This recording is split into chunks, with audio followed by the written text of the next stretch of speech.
Hello friends, welcome to my channel গল্প পাঠ by শ্যাম। ভিন্ন ভিন্ন স্বাদের গল্প পাঠ শোনার জন্য অবশ্যই চ্যানেলটিকে সাবস্ক্রাইব করবে। আর গল্প পাঠ যদি ভালো লাগে তাহলে অবশ্যই লাইক এবং শেয়ার করবে। চলো আর বেশি কথা না বলে আজকের গল্প পাঠ শুরু করা যাক। আজ আমি যে গল্পটি পাঠ করতে চলেছি সেটি হেমেন্দ্র কুমার রায়ের লেখা কঙ্কাল সারথি। চলো শুরু করা যাক। উফ, ম্যালেরিয়ার মতন ছ্যাঁচড়া অসুখ পৃথিবীতে আর কিছু আছে কি? হুম। এই দেখো না, শখ করে সেদিন ঢাকুরিয়ার লেক দেখতে গিয়েছিলুম সন্ধ্যার একটু আগে। হঠাৎ কাঁপুনি দিয়ে আমার জ্বর এলো। সে কি যেসে জ্বর, যেসে কাঁপুনি! না পারি দাঁড়াতে, না পারি বসতে। একেবারে ঘাসের ওপর পড়লুম শুয়ে। কি শীত রে বাপ! পা থেকে মাথা পর্যন্ত চাদর মুড়ি দিয়ে কাঁপতে কাঁপতে কেমন যেন আচ্ছন্নের মতো হয়ে রইলুম। সেইভাবে কতক্ষণ ছিলুম ভগবান জানেন। তবে একবার চাদরের ভেতর থেকে জুলজুল করে চোখ মেলে উকি মেরে দেখলুম চারিদিকে গাঢ় অন্ধকারের মেলা বসেছে। কোথাও জনমানবের সাড়া নেই। বুকটা ছ্যাত করে উঠল। কোথায় বাগবাজারে আমার বাড়ি, আর কোথায় পড়ে আছি আমি একলা। গুন্ডায় গলায় ছুরি বসাতে পারে, সাপে কামড়াতে পারে, বিনা চিকিৎসায় প্রাণ পাখি ফুরুত করে পালিয়ে যেতে পারে। বাড়ির লোক এতক্ষণে হয়তো ভেবে সাড়া হচ্ছে, আর তো এখানে থাকা চলে না। যেমন করেই হোক আমাকে আজ বাড়ি যেতেই হবে। অনেক কষ্টে উঠে দাঁড়ালাম। গায়ের ভেতর দিয়ে তখনও যেন আগুনের ঝলক ছুটছে। চোখের সামনে দিয়ে যেন রাশি রাশি সর্ষে ফুল নাচতে নাচতে একবার আধার সাগরে ডুবে যাচ্ছে, আর একবার ভেসে উঠছে। প্রতিবার পা ফেলি আর মনে হয় এই বুঝি আমি দরাম করে পপাত ধরণীতলে হলুম। তবু থামলাম না। মাতালের মতন টলতে টলতে এগিয়ে চললুম। রাত ঝাঝা করছে। সেই রাত্রে আমি প্রথম বুঝতে পারলুম পৃথিবী কত বেশি স্তব্ধ হতে পারে। শহরের হট্টগোলে রাগ হয় বটে, কিন্তু এ স্তব্ধতাও সহ্য করা অসম্ভব। একটা ব্যাঙ কি একটা ঝিঝি পোকা কি একটা পাহাড়ওয়ালা নাক পর্যন্ত ডাকছে না। গাছের পাতায় বাতাসের একটু নিঃশ্বাস পর্যন্ত শোনা যাচ্ছে না। সারি সারি কোম্পানির আলোর থামগুলো নীরবে দাঁড়িয়ে জ্বলন্ত চক্ষে যেন থমথমে অন্ধকারকে নিরীক্ষণ করছে।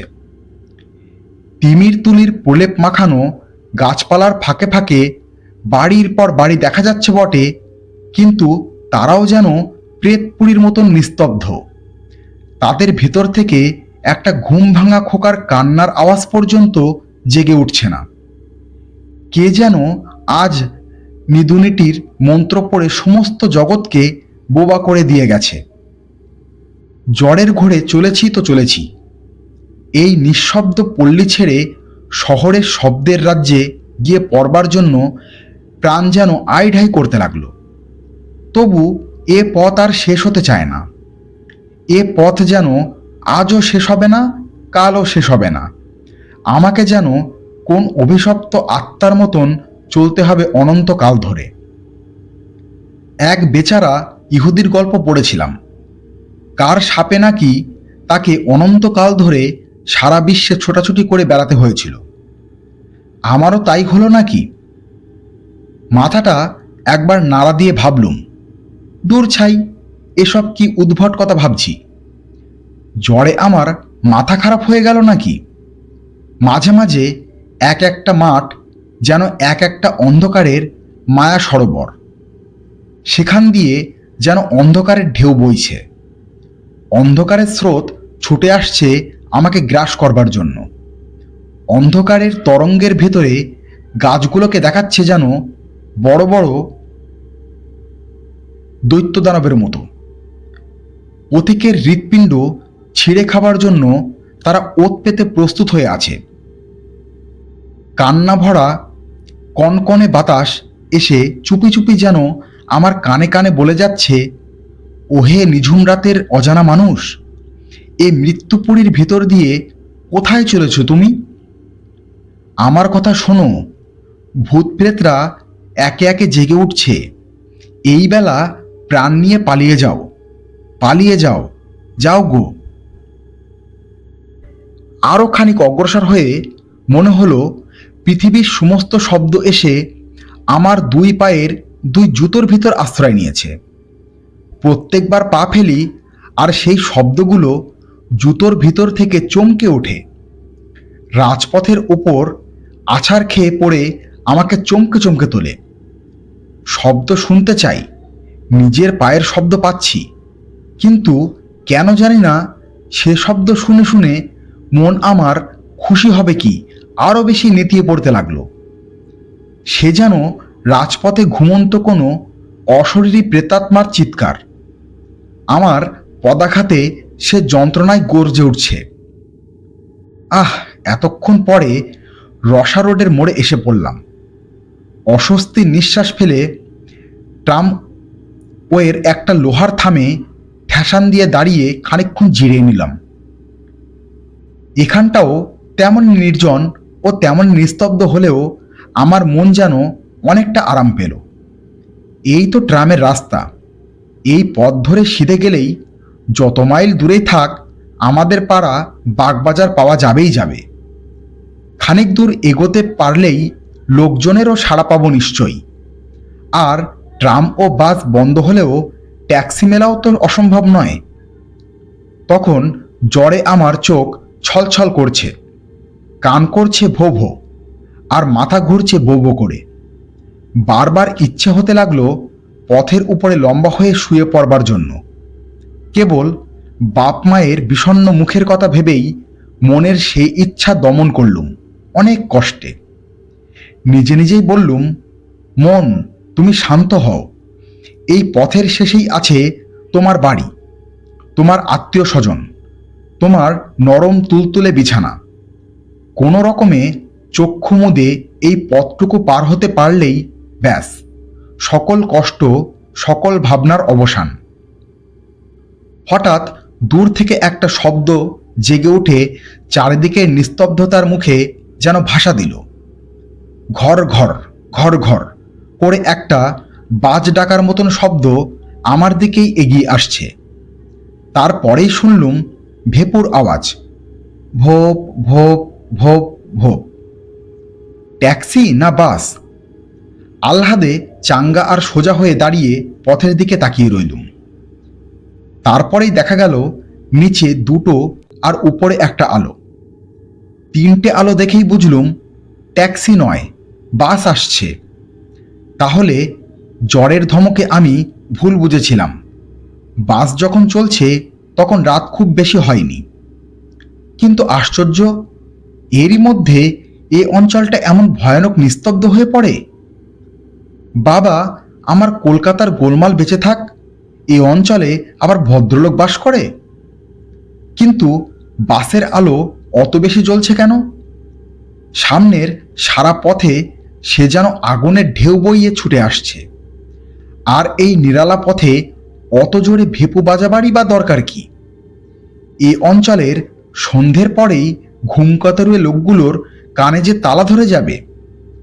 ঊর্ধ্বশ্বাসে ছুটতে ছুটতে ধুলোয় ধুলোয় পথ অন্ধকার করে একখানা রাঙা টকটকে মস্ত বড় বাস আমার কাছে এসে হঠাৎ দাঁড়িয়ে পড়ল, এবং সঙ্গে সঙ্গে একজন তীক্ষ্ণ তীব্র শব্দে চেঁচিয়ে উঠল, ধর্মতলা, ওয়েলেসলি, শ্যামবাজার।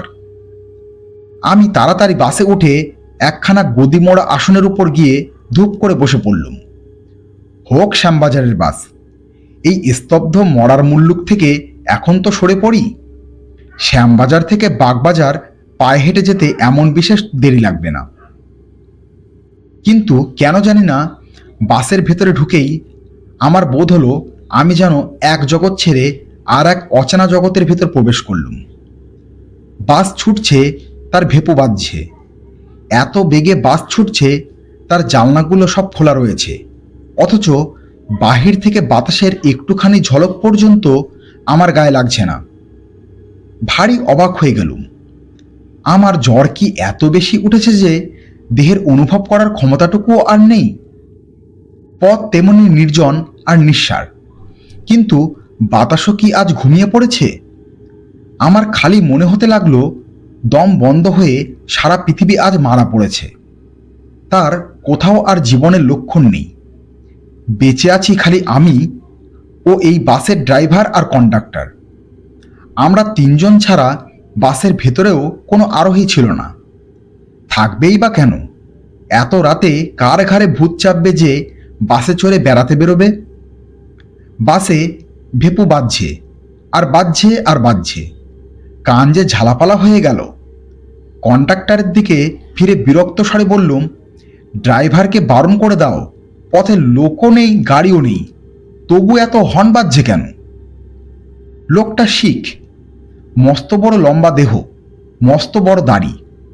সে কালা আর বোবার মতো আমার পানে তাকিয়ে রইল। আবার বললুম, শুনছ, হর্ন দিতে বারণ করো। সে তবু জবাব দিল না, ড্রাইভারকে হর্ন থামাতেও বলল না। লোকটা সত্যি সত্যি কালা ও বোবা নাকি? কিন্তু না, তাই বা হবে কি করে? এই খানিক আগেই তো সে ধর্মতলা ওয়েলেসলি শ্যামবাজার বলে চেঁচিয়ে পারামাত করছিল। সে বোধহয় আমার কথার জবাব দিতে চায় না।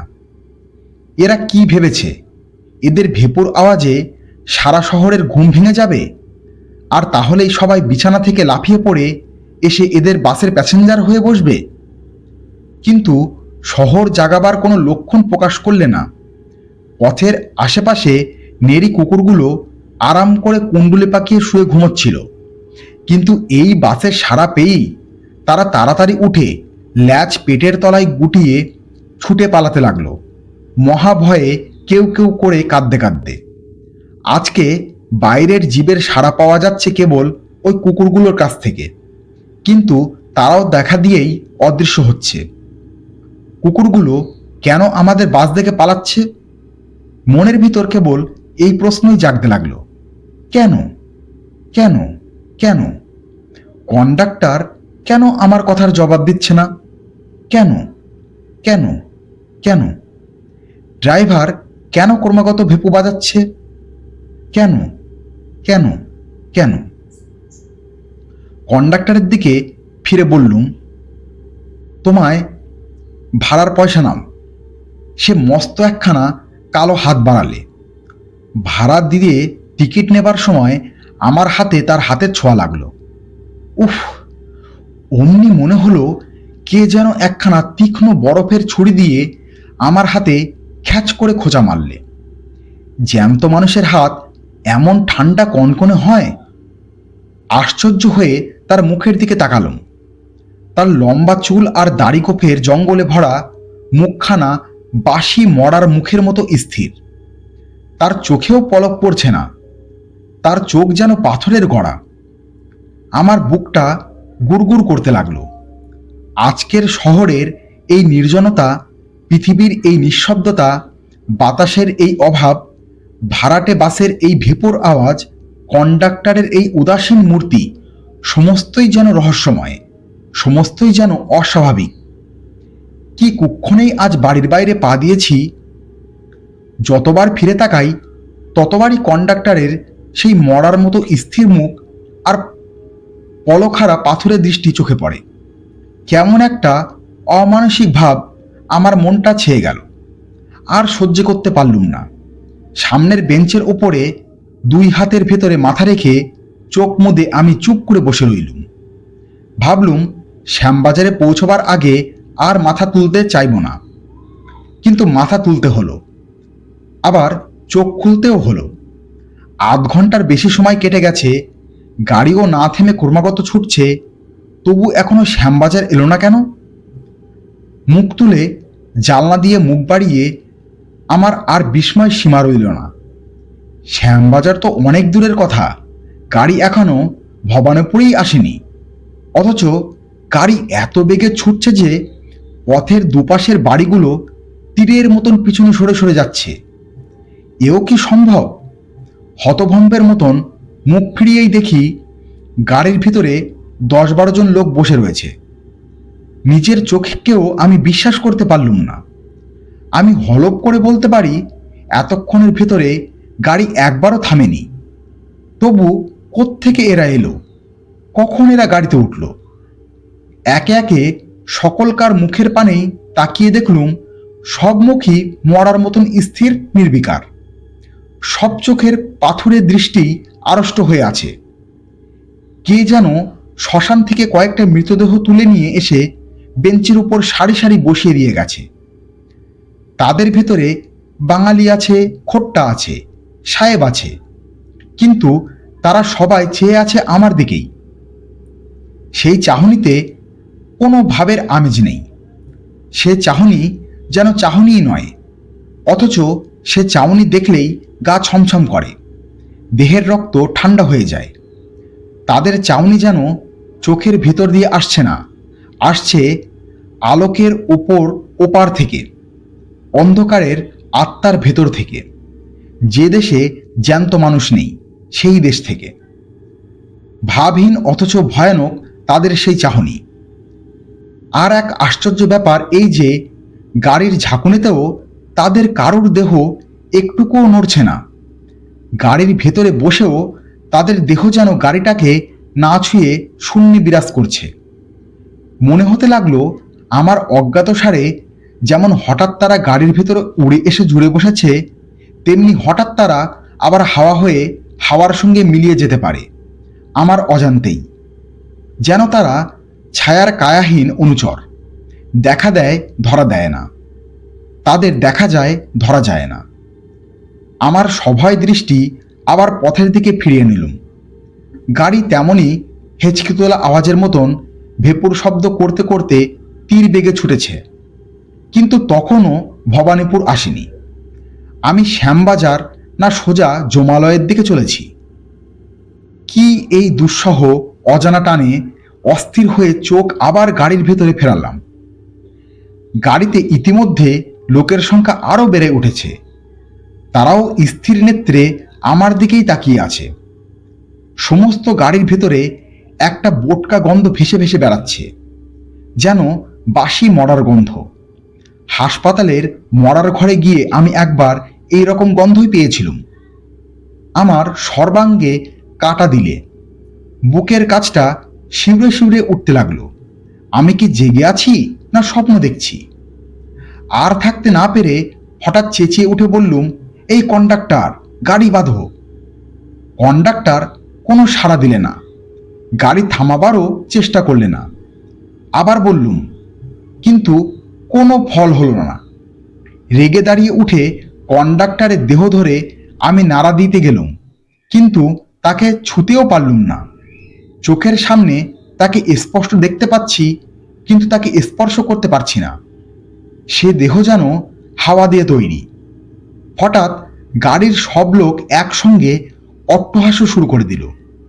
সে অদ্ভুত বিভৎস হাসি আসছে যেন অনেক দূর থেকে, অনেক আকাশ বাতাস ভেদ করে, অনেক সমুদ্র প্রান্তর পার হয়ে, অনেক নরকের অন্ধকারে ডুব দিয়ে। অথচ তার আওয়াজ এত স্পষ্ট যে আমার কান যেন ফেটে যাবার মতো হলো।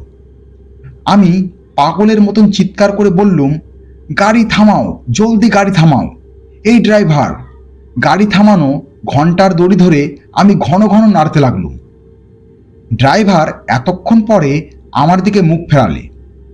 সে মুখে এক তিলও মাংস নেই। সে মুখ সাদা ধবধবে হাড়ের মুখ। নাক চোখের জায়গায় তিনটে তিনটে গর্ত, দু ঠোঁটের জায়গায় দু সারি দাঁত বেরিয়ে আছে। এতক্ষণ তবে এই পোশাক পরা কঙ্কালটাই গাড়ি চালিয়ে আসছে। গাড়ির ভেতরে অট্টহাসির আওয়াজ আরও বেড়ে উঠল। আর সইতে পারলুম না। সেই ভীষণ অট্টহাসি শুনতে শুনতে আমি একেবারে অজ্ঞান হয়ে পড়লুম। জ্ঞান হলে দেখলুম নিজের ঘরের বিছানায় শুয়ে আছি। আমার চারপাশে বসে মা, বাবা, ভাই বোনেরা। শুনলুম আমি নাকি রসা রোডের ফুটপাতের ওপর জ্বরের ঘোরে বেহুশ হয়ে শুয়েছিল। কালকের রাতের বিভীষিকার কথা সকলকে বললুম। বাবা বললেন, ওসব বাজে কথা। জ্বরের ঝোঁকে লেকের ধারে থেকে রসা রোড পর্যন্ত এসেই তুমি বেহুশ হয়ে পড়েছিলে, তারপর ওইসব খেয়াল দেখেছ। কিন্তু আমার মন বলতে লাগলো, না না, আমি যা দেখেছি তা খেয়াল নয়। ধন্যবাদ। শেষ হলো আজকের গল্প পাঠ। যদি গল্প পাঠ ভালো লাগে তাহলে অবশ্যই লাইক এবং শেয়ার করবে, আর পারলে চ্যানেলটি সাবস্ক্রাইব করবে। Thank you.